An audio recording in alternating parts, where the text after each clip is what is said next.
Баршаңызға қайырлы күн достар. Бүгін сіздермен қамырды сақтаудың екі түрлі техникасын көрсетемін. Бірінші техникасы пищевой пленканың көмегімен қамырды бүтіндей дөңгелек күйінде сақтаймыз. Қамырды дәл осы әдіс бойынша сақтайтын болсаңыздар, морозильникке салғаннан кейін қолданар алдында 1-2 сағат алдын шығарып қоясыздар. Осы қамырдан кеспе көже, нан салма және бешбармақ жасауға болады. Жасайтын келіндерге өте ыңғайлы және қонақ келерден алдын, бір күн алдын немесе 2 күн алдын жасап қойсаңыз өте ыңғайлы болады. Дәл осындай көлемде жасаймын. Бірінші біреуін қатырып аламын, сосын ол қатқаннан кейін екіншісін үстіне қоямын.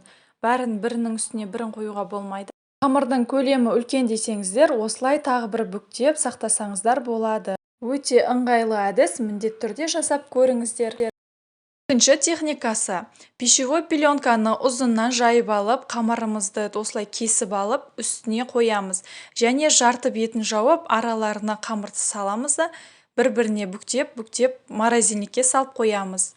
Бұл қамырды қолданар алдында 1-2 сағат алдын шығармасаңыз да болады. Мұздай күйінше алып, бірден бешбармаққа салып қайната берсеңіздер де өте ыңғайлы. Егер қамырды морозильникте сақтаймыз десеңіздер, жұмыртқа қоспағандарыңыз дұрыс. Жұмыртқа қосатын болсаңыздар, қамырларыңыз кішкене қарайып қалуы мүмкін. Сіз қандай әдісті қолданасыз?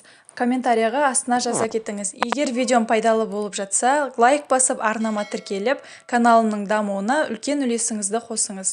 Назарларыңызға үлкен рахмет. Сіздермен болған Арайлым.